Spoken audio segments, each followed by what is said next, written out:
This problem that we're starting with today, this is theoretically practice and review from stuff that we did weeks ago. But of course, we had a lot of intervening time away from math and that. And so we're bringing this back, kind of reminding us how, as we were working on our stuff the last couple of days, this is one of the things that I saw people run into questions on, so it's a good one to have a reminder about as well. And that's going to be kind of our goal here going forward for the rest of this week. We're going to be going through and reminding ourselves of some of the old stuff, and we'll also learn a couple new things today. You'll notice on Monday and Tuesday next week, so our block period next week, we will have a test. And so you've learned basically everything by the end of class today. It's just going to be a matter then of reminding ourselves and making sure we're really good at it and refining everything from here. So we start with this. Go ahead and start working this one through, and then we'll check in on the process here and there as you go.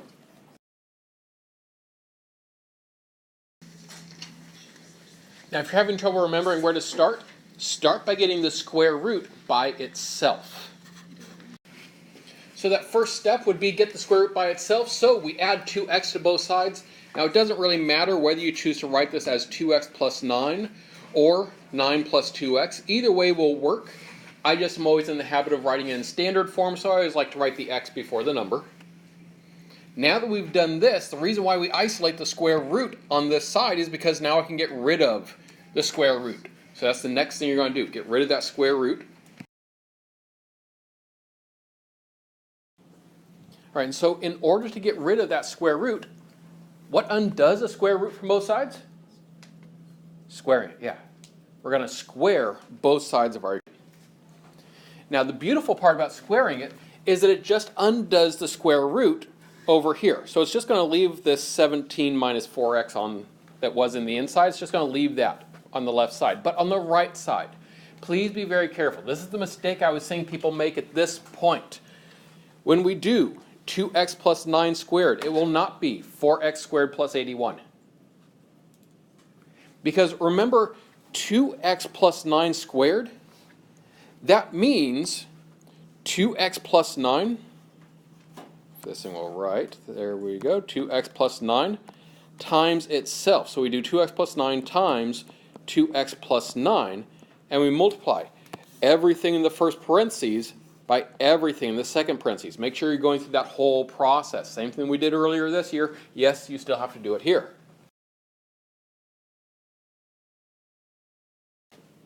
Now when you do that calculation, if all has gone well, you should end up with this. So on the left side, remember, we just canceled out the square root, so it's just 17 minus 4x. But then on the right side, when we multiply out that 2x plus 9 times itself, you should have 4x squared, yes, plus 36x plus the 81.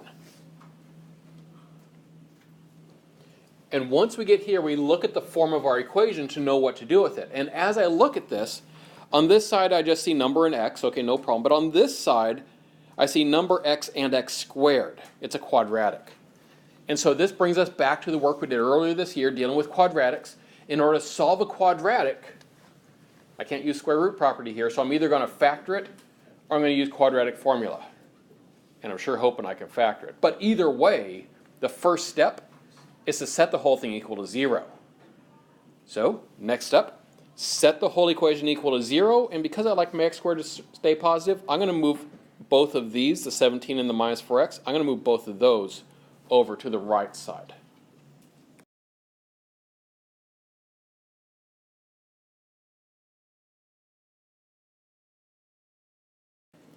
So when we move everything over to the right-hand side, in order to make it equal 0, this is the work that we're looking at. We add the 4x to both sides, and we subtract the 17 from both sides. Always adding and subtracting here because I want to leave a 0 behind. If you start dividing, it won't be a 0, and you're going to end up with a big old mess on the right side. So definitely want to add and subtract them. And now that we have this, we want to look and see, is it actually factorable? Because, of course, factoring would hopefully be a lot easier than trying to go through and do it by quadratic formula. Well, as you look at factoring this quadratic, you might be thinking right off the top, do a times c, so 4 times 64, and then look for two numbers that multiply to that and add to 40, which yes, is the technique that we use, but in this case, there's actually something else you can do that's even going to make your life a lot easier. Notice on the right side there, you can divide all three of those terms by something. What can you divide all of them by? Yeah, 4. And so make your life easier. Start by factoring the 4 out of every term there. Then the quadratic that you're factoring is just this x squared plus 10x plus 16. That's a lot easier to add to 10 and multiply to 16, right? So factor it from there.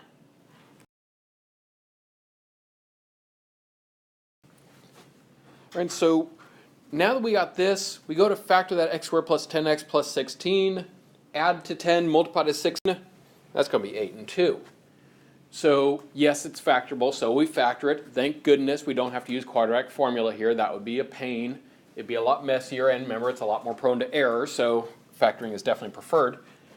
And now that we got this, now we solve it. Remember, in order to solve it from that factored form, that's where we set each of the parentheses individually equal to 0. So I'm basically saying what plus 8 equals 0. Well, that'd be negative 8, right?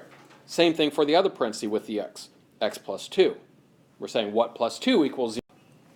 And so we end up with two possible solutions here. X equals negative 8 and negative 2.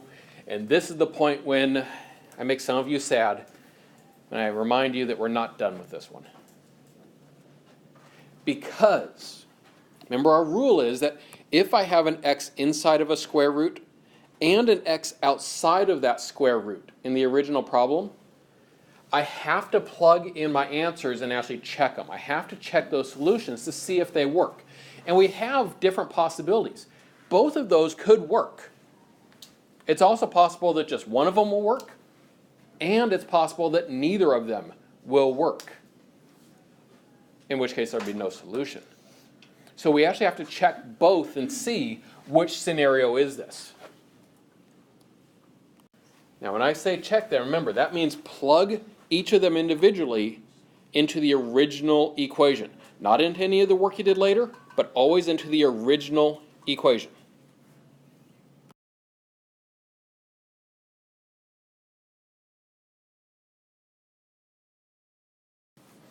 All right, so when we go and do those checks, this is what your work should be looking like, and then the conclusion that we're going to be able to draw from it.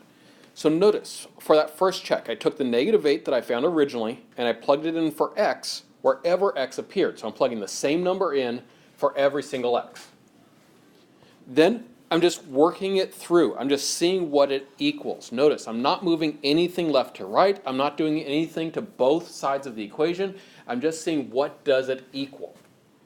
We're doing arithmetic here, not algebra, when we check.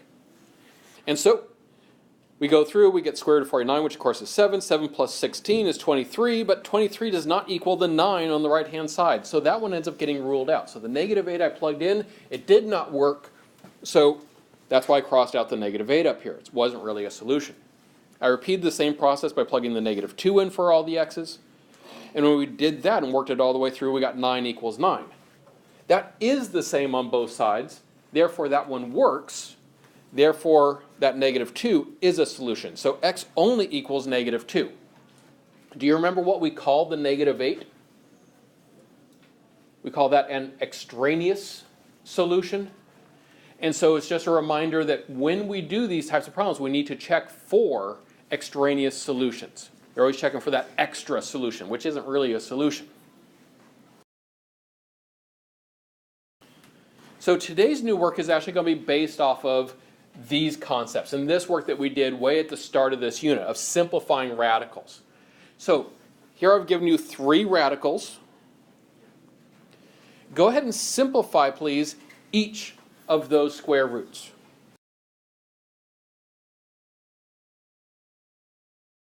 Now, if you're a little rusty on the process, remember, we look for the biggest perfect square that goes into the number. So, like, what's the biggest perfect square that multiplies evenly into 200? 100. And yes, you should still know those list of perfect squares. So I rewrite the square root of 200 as the square root of 100 times the square root of 2.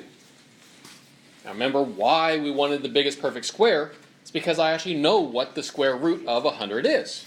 The square root of 100, of course, is 10. And so the whole thing just becomes 10 times the square root of 2. Same process for the other two problems. So go ahead and finish those out as well if you haven't yet.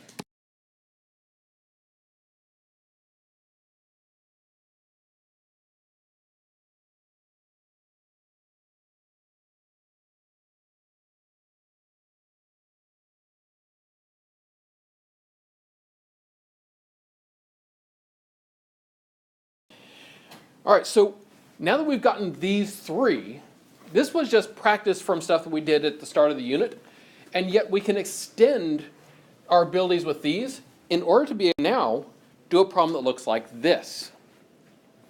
We can actually add and subtract radicals under certain conditions.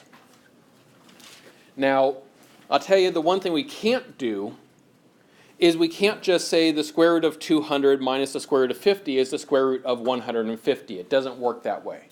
And we'll talk about why in a little bit more detail later. So I can't subtract them and I can't add them because they're not alike. You know, they're not like terms. They're all different square roots. And so we need to be able to make them look alike. Well, notice the radicals here are the same radicals that you just used earlier.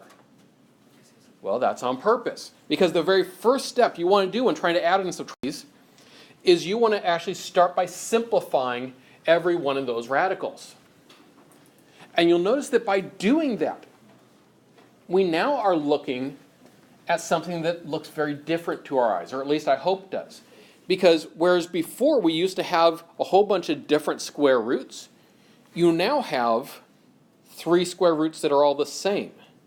Notice they all include the square root of 2. If they're all square roots of 2, that means they're like terms. And if they're like terms, I can add and subtract them. So I have 10 root 2's, and I'm going to take away 5 root 2's. Well, that would give me 5 root 2. So that gives me 5 root 2, and now I want to add 3 root 2's to that. So 5 root 2 plus 3 root 2 would then give me 8 root 2. And that's our answer then.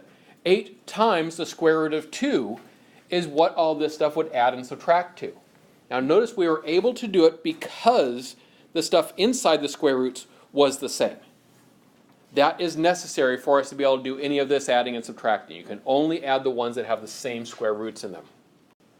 Now, if we had tried to just do 200 minus 50 plus 18, it would give us the square root of 168.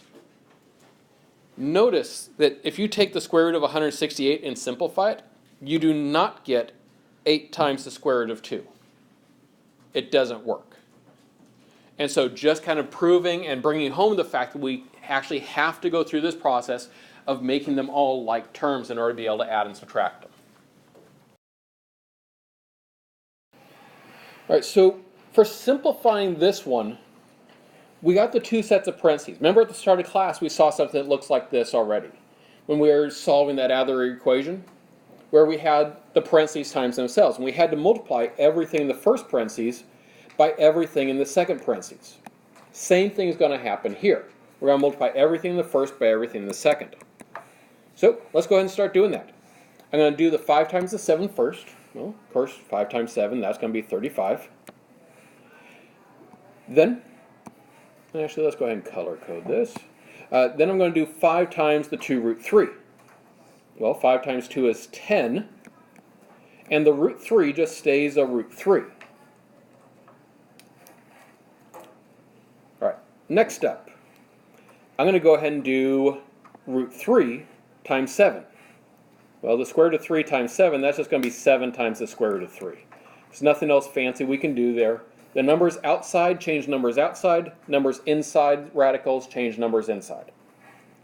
All right, and then the last thing is we're going to do root 3 times 2 root 3. Well, remember that the numbers outside affect the numbers outside. So that means the 2 is still going to be outside all on its lonesome. Nothing's changed there. But then I have to do root 3 times root 3. In order to do that, the square root of 3 times the square root of 3, what does that give us? Well, there's different ways that people think about it. The end result's going to be the same, though. Some of you actually start by turning it into the square root of 9. And that's fine. And then the square root of 9, though, that equals 3. And so 3 is actually going to be the answer for that.